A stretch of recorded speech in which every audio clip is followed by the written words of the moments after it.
What's up, traders? Matt from the Trade Brigade here doing a technical analysis on ticker symbol SPRT for support.com. On the left-hand side, we're looking at the daily time frame, and on the right-hand side, we have the 30-minute intraday time frame. First of all, this will be more of an update since we have covered it extensively throughout the course of the week, and obviously the elephant in the room is the extreme activity we saw on today's trading session, so let's go ahead and break it down.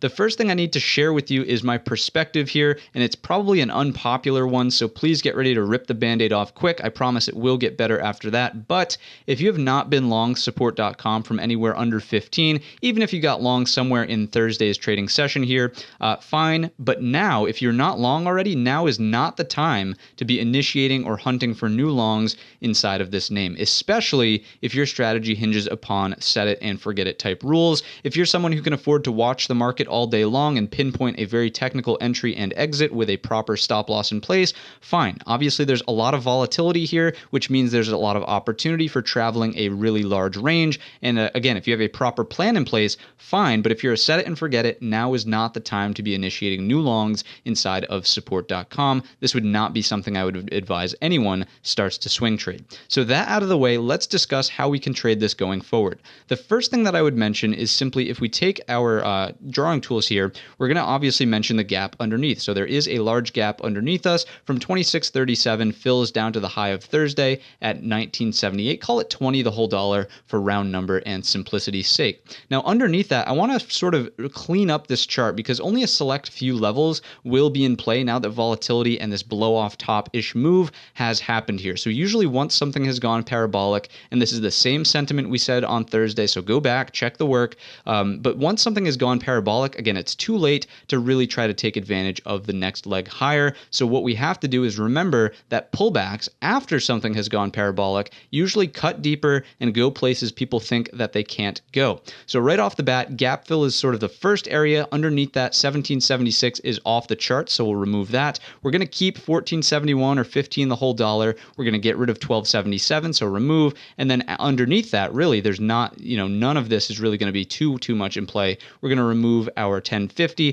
933 will stay. 801 will go. Oops, excuse me, wrong click there. So gone and gone, and I would argue that the support trend line is no longer really in play either. So that's going to leave us with only a select few things to watch for here in support.com. It's going to make our job very easy. If we start to fill the gap, the first thing to watch out for is hammer candles that print off the top of the gap here for a gap fill reversal. So any signs of indecision dojis, hammer candles, basically anything that would make you question, is this pullback starting to end? Can we flip long over the highs and get into some of the upside targets, which we will discuss in just a moment. 20 is the first place you watch out for that scenario. If 20 breaks, then the next one is here at 1471 or 15 the whole dollar, depending on how you want to look at it, but this general area of the chart. And then the last line in the sand is down here at 933. If we do get into the 933 option, you're not looking for a reversal all the way back into, like, say 30 or even the low of today's trading session. You're really at that point only looking for a dead cat bounce to probably take you into 15. Maybe if you're lucky, we get into 20. But again, this is sort of the least likely scenario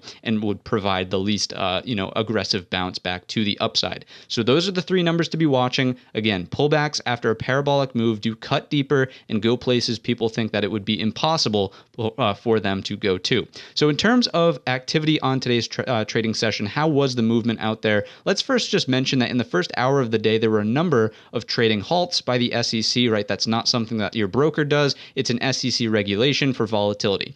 That being said, price can open anywhere after a halt has ended. That's another factor of risk here and why we're not a big fan of set it and forget it once something has exhibited activity like this. To the upside, how was the move here? How was the 38.2? Well, at first, it was fine. There was consolidation above, but then we broke down under the 38.2, we broke down under the 50, and we broke down under the 61.8, taking us to a new low of day. So I would say an extremely weak close here. Obviously, it doesn't take a rocket scientist to see that. From the daily perspective, we obviously have a massive upper wick and a huge red body candle underneath that. So all things considered, it was nasty out there. But how nasty was it? Well, if we go in this time from the high of the breakdown to the low, and we'll drag those numbers off to the left here so we can see, where's the 38.2? Was there even a bounce into it? No, right? So the 38.2 is here at this 37.80 mark. And then I would argue there's one more structural piece sort of just above the 61.8. I would argue it's really here at this 45.80, 46 whole dollar. You can see if we just get rid of the blue lines now that that we had a high